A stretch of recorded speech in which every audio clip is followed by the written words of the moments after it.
Hello everyone, Jen here. Thank you for listening to our first flipped recording on understanding the assignment, the essay task. And this video is going to help you to plan and to write your essay. So I shared with you how we've created some essay plans. If you're interested in using them, remember that you're not obligated at all. It just sometimes can be helpful to see one way to structure an essay to meet all of the criteria, and I thought I'd help you in the actual writing of the assignment. So you've got all this information here and all of these supports in the Padlet, and you've done all of your research. Remember that you'll start with the reading materials in our modules, and then you'll go off, you'll find your own research on the learning modes, and you'll do further research on your theories. You'll collate all of that, identify the key points that you want to include in your essay that responds to our prompt and also your main argument, and then you're actually going to write it. And because A2 is a little bit different to A1, I thought it might be helpful for you to see some prompts just to get you started when you sit down and write. So this is a tip sheet that I've made. So here are just some examples of ways that you could write your assignment. So it's language just to help you feel confident to begin in writing. Please don't fill your essay with these. It's really just to get you started, get you moving in the right direction as you begin your own work. So when we're looking at those essay plans, we had our essay with our introduction, and we had our allocated or recommended word count to go alongside of that. And then this is just fleshing out that document.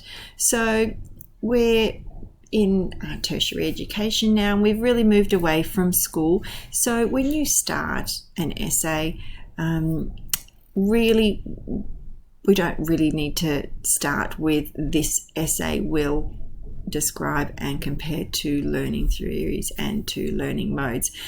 We really want to hook our audience and create a little bit of interest. Remember, your ELA is your audience, and yes, create that interest and tell us what's coming. So start with an opening statement. Begin with a statement that establishes the direction of the discussion to come. So an example is, deciding on the most appropriate learning theories has long been debated by educators. You might start with a quote, meeting the needs of students is both a science and an art. And you'll be really avoiding that sort of generic, this essay will, to begin. So think of a really good hook to open up your essay. And remembering that all essays have a main argument.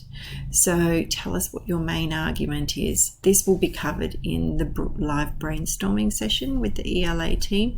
There's an example here. Understanding learning modes and theories assists educators to, and what are you going to say? Does it assist educators to meet the needs of the students in their class, to accommodate a variety of different types of learners, meet the needs of all the students represented in the wider context of society. You're going to tell us what they assist educators to, and you're going to outline your specific points. So really, you don't have the word count to go deep into this, remembering that generally an introduction is 10% of the word count, and generally a conclusion is 10% of the word count. But you're going to tell us very briefly what's included.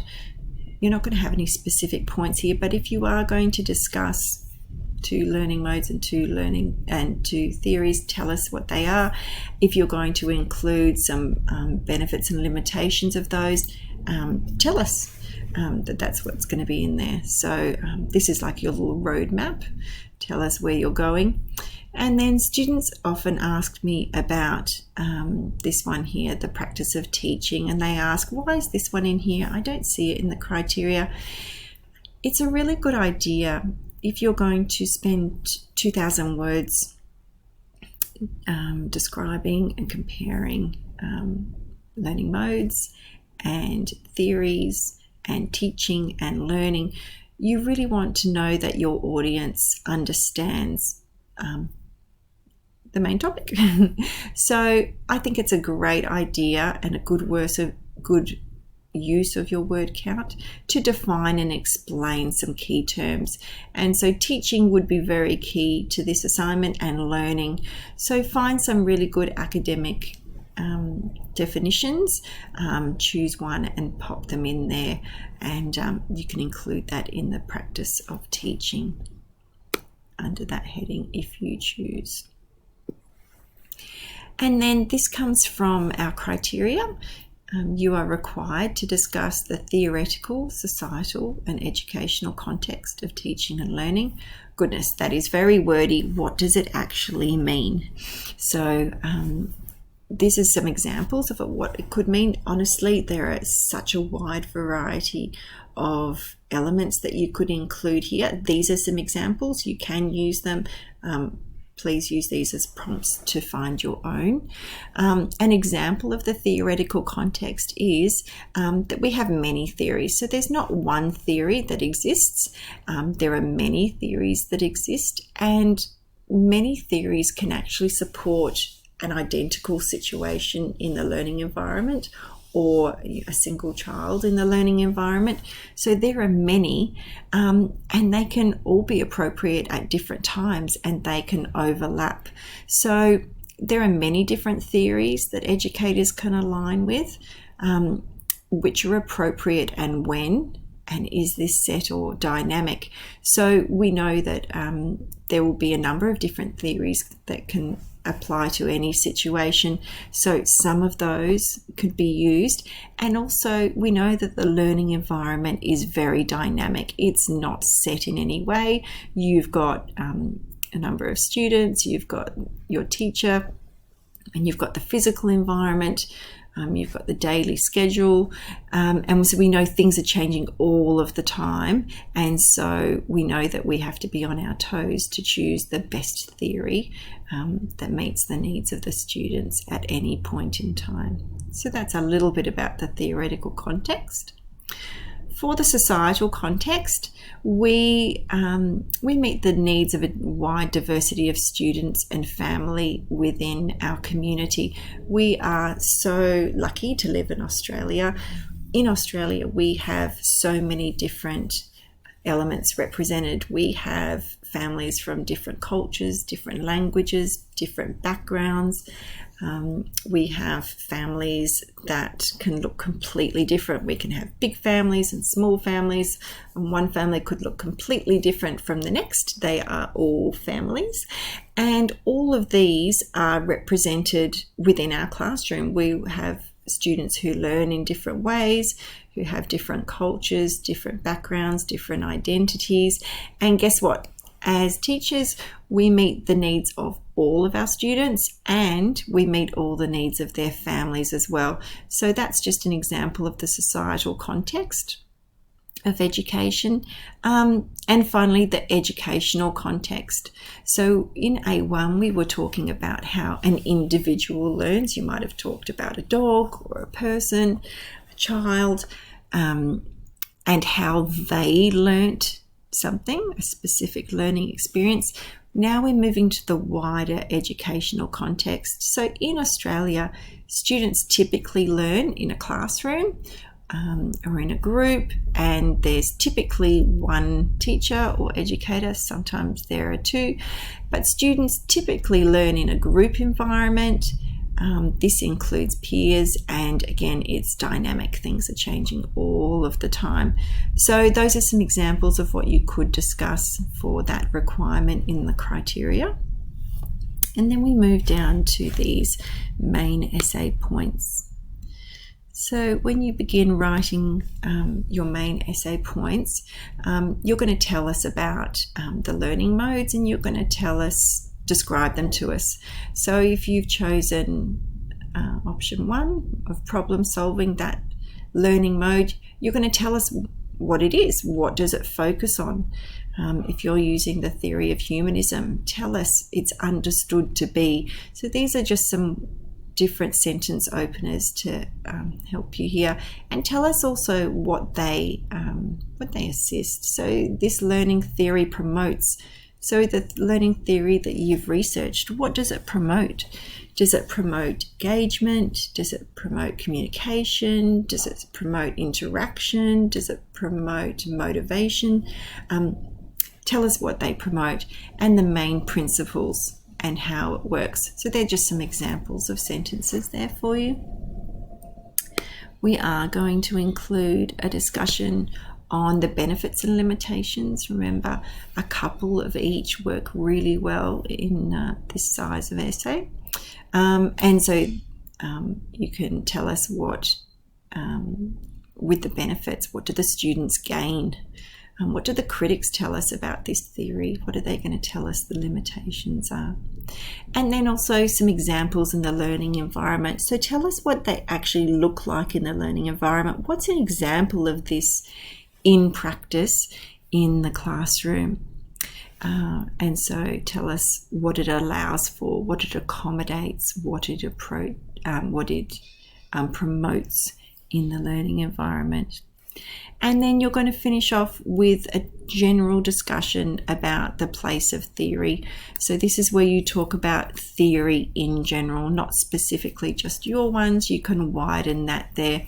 So the assignment details say that you need to demonstrate how theories in general can be a useful tool for thinking about learning.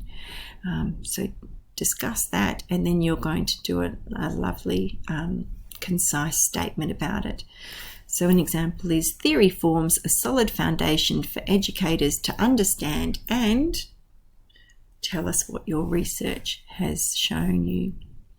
And then of course you're going to tie it all together in your conclusion. So you're going to bring together all of the elements that you've discussed. So in our essay prompt, it does say compare and describe. In the criteria and in the marking guide, there's no specific element that attributes the comparison. So you will find by researching and discussing the 2 learning modes and 2 theories that are within the essays options, the nature of it will mean that you are actually comparing them, because they will be different. There's no need to specifically include a comparison paragraph. If you would like to add one in there, you absolutely can. So I just wanted to show you a couple more things that can be helpful here. So we have a very straightforward exemplar for option 1. So it's quite concise and precise, and it might be helpful for you to see an example of that. We also have a second exemplar. It looks a little bit different to our one for A1. So this is where I've just taken apart a small part or paragraphs of assignments, and these are attributed to option 2 and option 3 in our topics, and I've just shown you how each element in the paragraph meets the criteria and our learning our descriptors for our marking guide. So this is for number 2, an example of showing you what a paragraph on the practice of teaching might look like and how it meets the requirements of our criteria and our marking descriptors. So that's it, everyone. I hope this has been helpful to you. Don't forget that we do have our live sessions coming up. All of the recordings will be shared with you, because I know it can be tricky to attend all of those. Any questions at all, head straight to your A2 Q&A thread. We encourage everyone to share all their queries there. Anything else, I'm sure your ELA can help you out with. So all the best for A2, everyone. Bye.